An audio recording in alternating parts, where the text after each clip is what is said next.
Hello everyone and welcome to another one of my videos. Today is July 6th and this is volume 18 of my video writing diary for my novel. It's been 2 weeks since I last published my video. I missed last week mainly because it was Pride and I was doing a lot of stuff for Pride. So I didn't really get a chance to do a video, and I'm letting myself off the hook for that one because yeah, I wanted to concentrate on Pride and not necessarily focus on my writing. Um, so in 2 weeks, haven't written a huge amount, but I have written some. I've written about 1,727 words, which means that I'm up to now 33,846 words.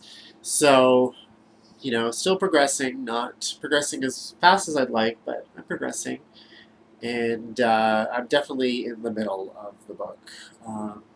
Previously mentioned, I believe, that I've started a new section, so this is my fourth section that I'm working on right now of what I think will be 10. So this section is one particular character's point of view, and I've started writing it. It's going okay. Uh, the problem with this particular character is that, well, there's lots of problems with this particular character. I'm really excited about writing from this character's point of view, um, but I haven't quite found out my way into the story, the character's story. So I have to kind of consider that a little bit more, because right now I feel like I'm writing stuff, but it doesn't really have a lot of tension to it. And this character does have a very different voice than the other characters in the book. And in particular, my main thing is this character is French Canadian. So his speaking voice, I want him to have some sort of sentence constructions that a French Canadian would have in English. But I also don't want to sound like a hammy, like that book that I read where you're doing an accent and it sounds really stupid and cheesy.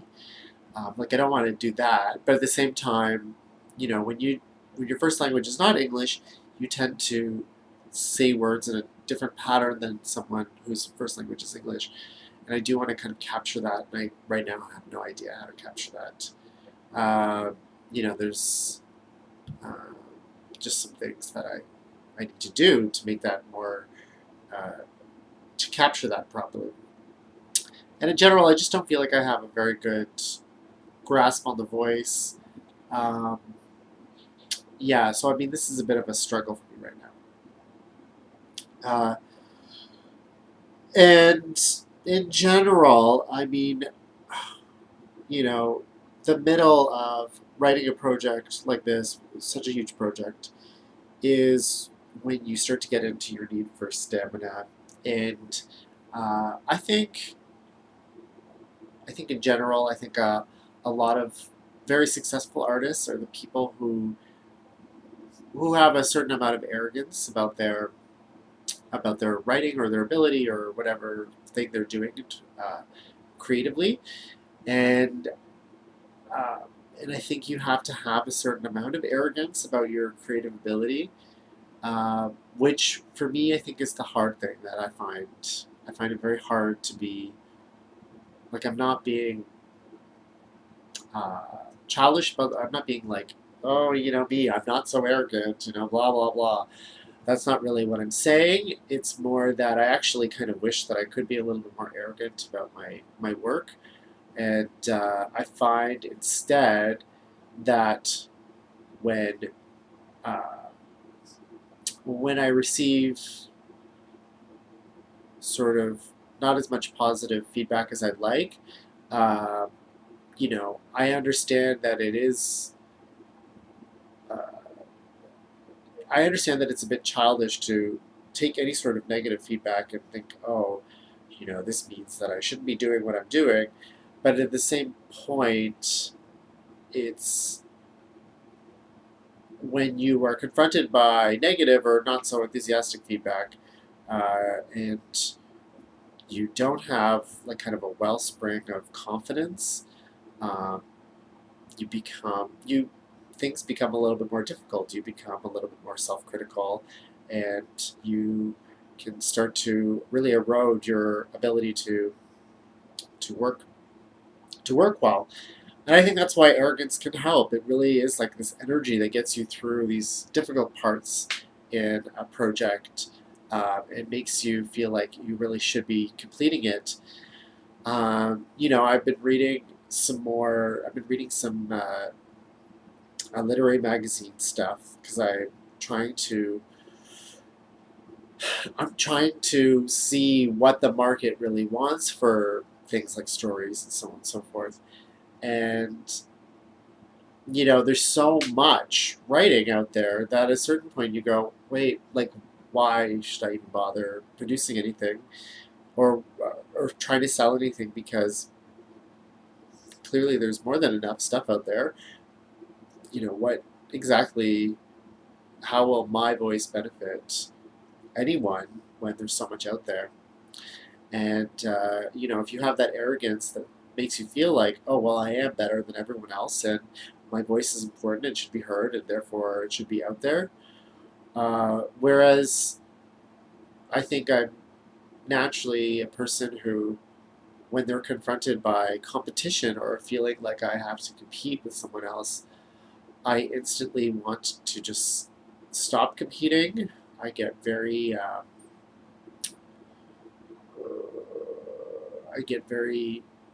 insecure, and I don't really know how to. Not just insecure, I just feel really distasteful producing something that I feel like is a form of competition with someone else. Uh, Maybe this is like my Catholic background. I was raised to think of any sort of like too much pride in yourself is a really negative attitude to have. Um, so, and in school I was never a very competitive person. I always kind of like avoided competition. So I find this is kind of an Achilles heel for me, at least when it comes to putting forward my voice and my creative side, is that I'm sometimes a little bit too quick to pull myself out of the competition, which is why I should just keep going. And I am going to keep going, but it is like something that I'm constantly trying to work against, is this feeling of like, whatever, just stop. Just stop. Why? Just stop. It doesn't matter. It's not going to change anything, you know. Something I probably discussed before, but it's continuing to rear its ugly head. So, apart from that, I'm doing some reading. I am reading Summertime by Coetzee, and it's good. I'm about 50 pages in. It's not my most favorite Coetzee so far. Finding the prose is kind of schlocky, to be honest. I don't really like the prose, and I find his characterization of the female character at the beginning to be honest, kind of cheesy.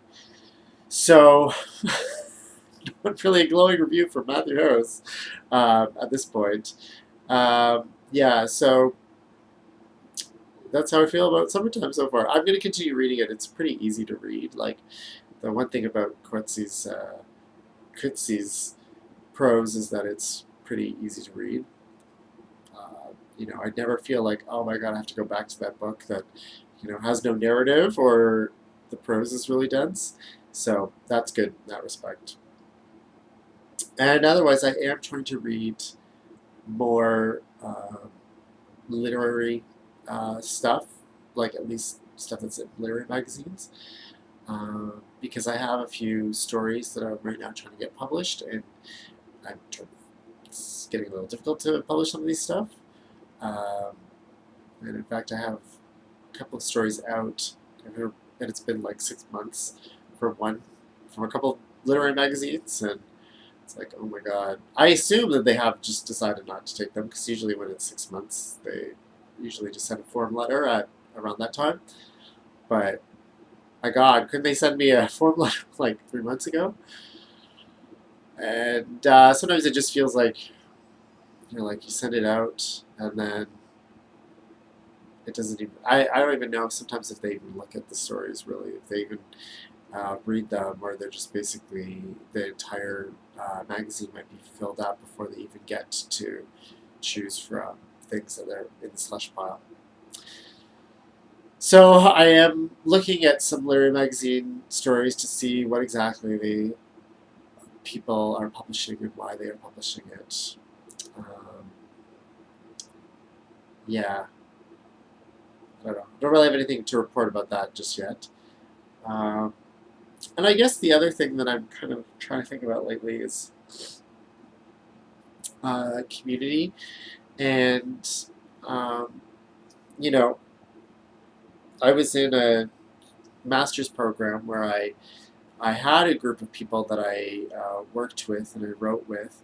And in some respects, that was useful and very helpful because, you get into these periods where you do feel like, oh my God, I'm not necessarily the best writer in the world and I just need somebody to help push me along.